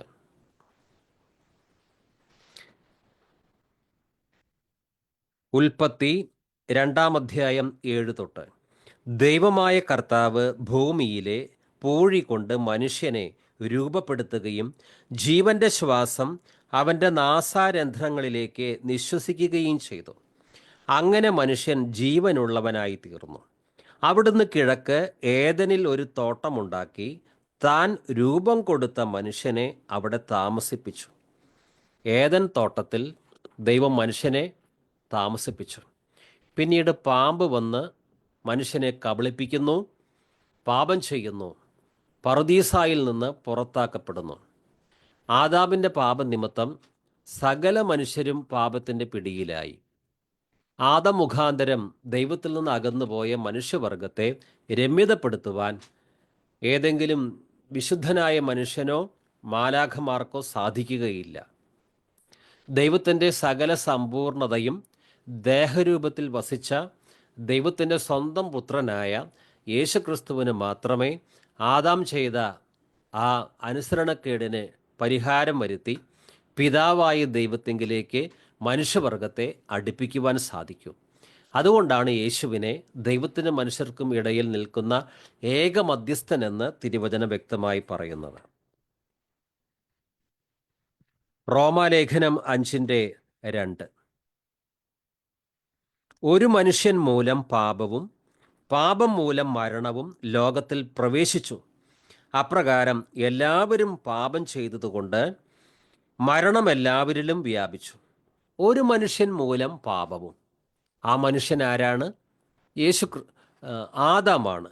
ഒരു മനുഷ്യൻ മൂലം പാപവും പാപം മൂലം മരണവും ലോകത്തിൽ പ്രവേശിച്ചു. അപ്രകാരം എല്ലാവരും പാപം ചെയ്തതുകൊണ്ട് മരണം എല്ലാവരിലും വ്യാപിച്ചു. ഇനി ഈ പ്രശ്നത്തിന്, ഇത്ര വലിയ പ്രശ്നത്തിന് ഏതെങ്കിലും മനുഷ്യന്, ഏതെങ്കിലും മതത്തിന്, ഏതെങ്കിലും ആചാരങ്ങൾക്ക്, കൂദാശകൾക്ക് പരിഹാരം വരുത്തുവാൻ സാധിക്കുമോ? ഇല്ല. ഈ പ്രശ്നത്തിന് പരിഹാരം വരുത്തി പാപം നിമിത്തം മരണത്തിൻ്റെ പിടിയിലകപ്പെട്ട മനുഷ്യന് നിത്യജീവൻ കൊടുത്ത് അവനെ പിതാവായ ദൈവത്തെങ്കിലേക്ക് അടുപ്പിക്കുവാൻ ഒരുവന് മാത്രമേ സാധിക്കൂ, യേശുക്രിസ്തുവിന്. റോമാലേഖനം 15:17 തൊട്ട് ഒരു മനുഷ്യൻ്റെ പാപത്താൽ ആ മനുഷ്യൻ മൂലം, ഈ മനുഷ്യൻ ആദാമാണ്, ആ മനുഷ്യൻ മൂലം മരണം ആധിപത്യം നടത്തിയെങ്കിൽ കൃപയുടെയും നീതിയുടെയും ദാനത്തിൻ്റെയും കൃപയുടെയും നീതിയുടെ ദാനത്തിൻ്റെയും സമൃദ്ധി സ്വീകരിക്കുന്നവർ യേശുക്രിസ്തു എന്ന ഒരു മനുഷ്യൻ മൂലം എത്രയോ അധികമായി ജീവനിൽ വാഴും. ആദം എന്ന ഒറ്റ മനുഷ്യൻ ചെയ്ത ആ പാപത്തിന് അതിൻ്റെ പ്രത്യാഘാതം വളരെ വലുതായിരുന്നുവെങ്കിലും ക്രിസ്തു അതിന് ക്രൂശിൽ പരിഹാരം വരുത്തി. അങ്ങനെ ഒരു മനുഷ്യൻ്റെ പാപം എല്ലാവർക്കും ശിക്ഷാവിധിക്ക് കാരണമായതുപോലെ ഒരു മനുഷ്യൻ്റെ നീതിപൂർവകമായ പ്രവൃത്തി, ആ മനുഷ്യൻ ആരാണ്? യേശു ക്രിസ്തു. ഒരു മനുഷ്യൻ്റെ നീതിപൂർവകമായ പ്രവൃത്തി എല്ലാവർക്കും ജീവദായകമായ നീതീകരണത്തിന് കാരണമായി. പാപം മനുഷ്യവർഗത്തെ ദൈവത്തിൽ നിന്ന് അകറ്റി.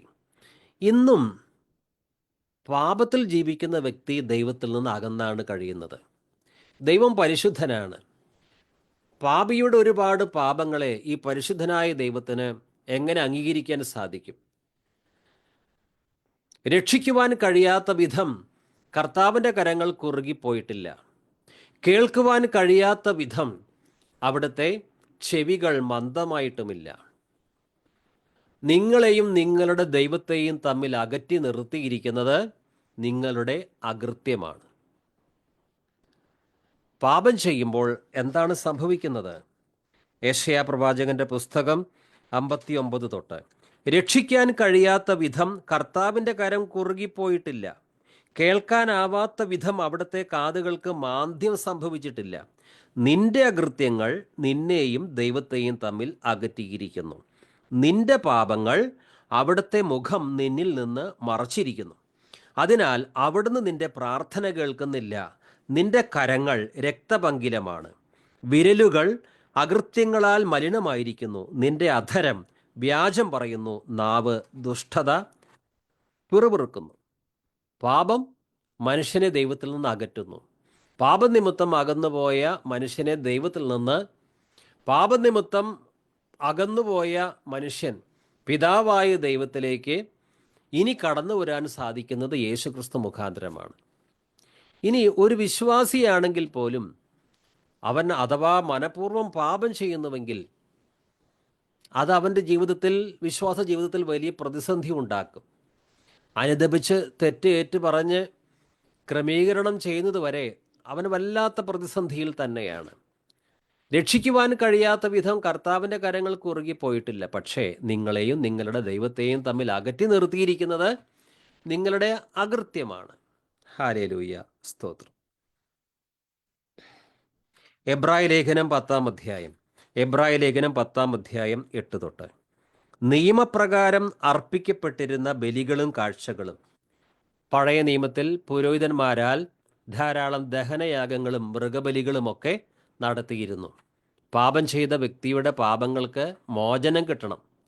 അതിനു വേണ്ടിയാണ് ബലികൾ. ആ ബലികൾ പുരോഹിതന്മാരുടെ നേതൃത്വത്തിലാണ് അന്ന് നടത്തിയിരുന്നത്.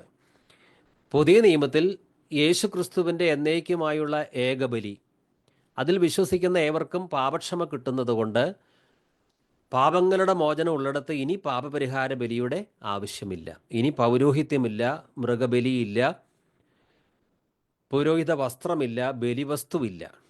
പഴയ നിയമത്തിൽ അതെല്ലാം ഉണ്ടായിരുന്നു. യേശുക്രിസ്തു ക്രൂശിൽ വെച്ച് തൻ്റെ ശരീരം എന്നേക്കുമായി യാഗമാക്കിയത് വഴി ആ പഴയ നിയമ പൗരോഹിത്യം, ബലികൾ, പാപപരിഹാര ബലികൾ എല്ലാം നീക്കിക്കളഞ്ഞു. ഇതൊക്കെ ഇന്നും ഉണ്ട് എന്ന് ആരെങ്കിലും പറഞ്ഞാൽ ഒന്നുകിൽ അറിവില്ലായ്മ കൊണ്ട്, അല്ലെങ്കിൽ ദൈവവചന സത്യങ്ങളെ മനഃപൂർവ്വം നിഷേധിക്കാൻ വേണ്ടി പറയുകയാണ്. എബ്രായ ലേഖനം 10-8 തൊട്ട്, നിയമപ്രകാരം, മോശയുടെ നിയമപ്രകാരം അർപ്പിക്കപ്പെട്ടിരുന്ന ബലികളും കാഴ്ചകളും ദഹനബലികളും പാപപരിഹാര ബലികളും അവിടുന്ന് ആഗ്രഹിക്കുകയോ ഇഷ്ടപ്പെടുകയോ ചെയ്തില്ല. പിതാവായ ദൈവത്തെ പ്രസാദിപ്പിച്ച ഒറ്റ ബലി മാത്രമേയുള്ളൂ. അത് തൻ്റെ പുത്രൻ്റെ പരിശുദ്ധ രക്തം ചൊരിഞ്ഞുള്ള ബലിയാണ്. ഇപ്പോൾ പിതാവായ ദൈവം പ്രസാദിച്ചിരിക്കുകയാണ്. ഇനി ഒരു പാപിയെ പിതാവായ ദൈവത്തിന് അംഗീകരിക്കാൻ യാതൊരു തടസ്സവുമില്ല. കാരണം ആ പാപിയുടെ സമസ്ത ലംഘനങ്ങളും തൻ്റെ പുത്രൻ തൻ്റെ ശരീരത്തിൽ ചുമന്നു. അങ്ങനെ ആ പാപിക്ക് സമ്പൂർണമായി വിശുദ്ധീകരണം തൻ്റെ പുത്രൻ്റെ രക്തം കൊടുത്തിരിക്കുകയാണ്. അതുകൊണ്ട് പാപിയുടെ നേരെ ഇനി പിതാവിൻ്റെ ക്രോധമില്ല. പിതാവ് പ്രസാദിച്ചു. പണ്ട് എത്രയോ മൃഗരക്തം പുരോഹിതന്മാർ ഒഴുക്കി, അതൊന്നും പിതാവിന് പ്രസാദിപ്പിച്ചില്ല. എന്നാൽ പുത്രൻ്റെ രക്തം അതാണ് പിതാവിന് പ്രസാദമായി തീർന്നത്.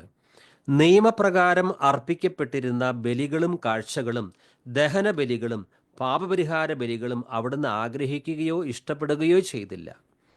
അപ്പോൾ ചെയ്തില്ല എന്ന് പറഞ്ഞപ്പോൾ തന്നെ ഇങ്ങനെ കൂട്ടിച്ചേർത്തു, അവിടുത്തെ ഹിതം നിറവേറ്റാൻ ഇതാ ഞാൻ വന്നിരിക്കുന്നു.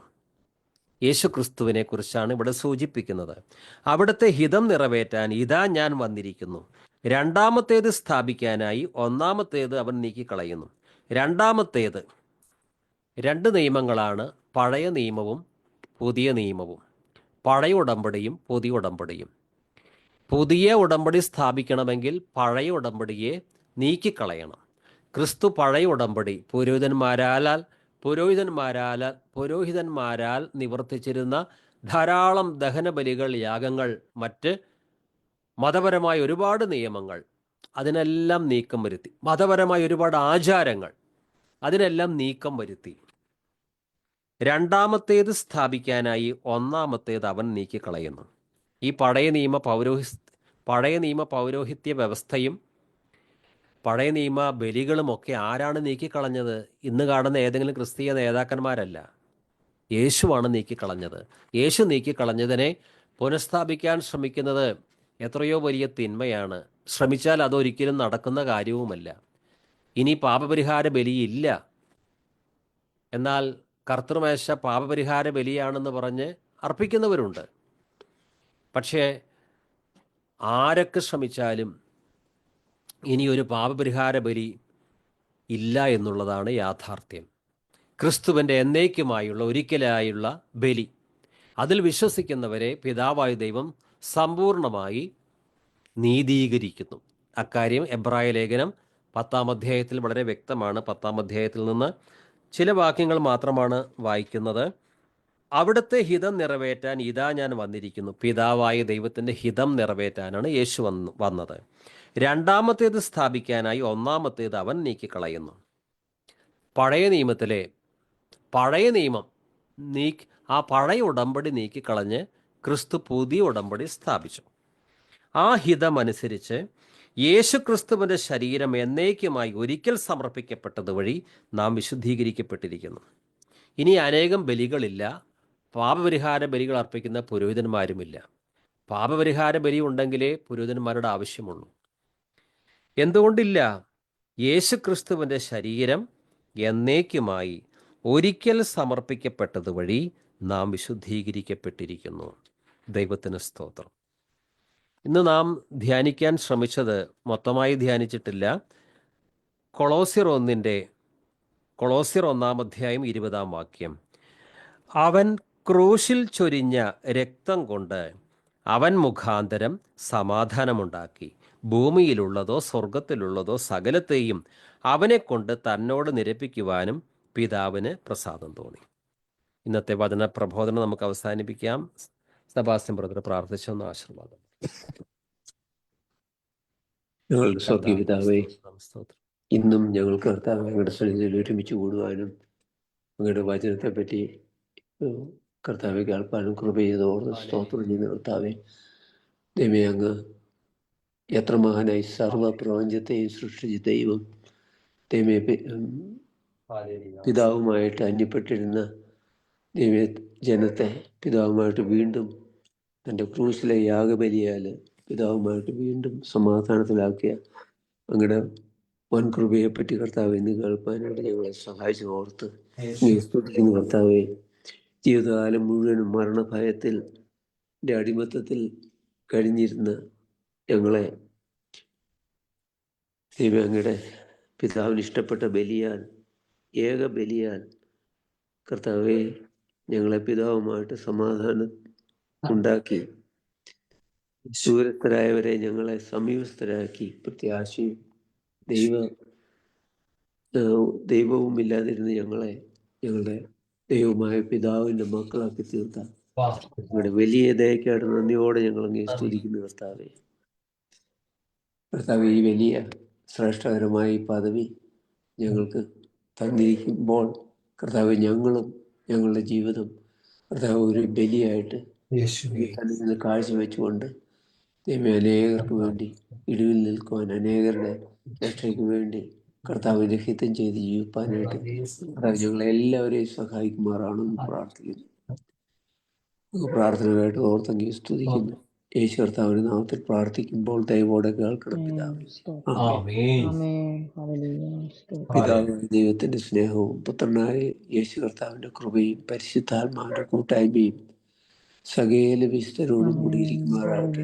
നമ്മുടെ കർത്താവായ യേശു ക്രിസ്തു നമുക്ക് ജയം തന്ന ദൈവത്തിന് മഹത്വം. ഹല്ലേലൂയ, ഹല്ലേലൂയ, ഹല്ലേലൂയ. ആമേൻ. കർത്താവേ വരേണമേ. എല്ലാത്തിനും കർത്താവിന് നന്ദി പറയാം. ഹല്ലേലൂയ. കർത്താവ് അനുഗ്രഹിക്കട്ടെ. സെബാസ്റ്റ്യൻ ബ്രദറെ.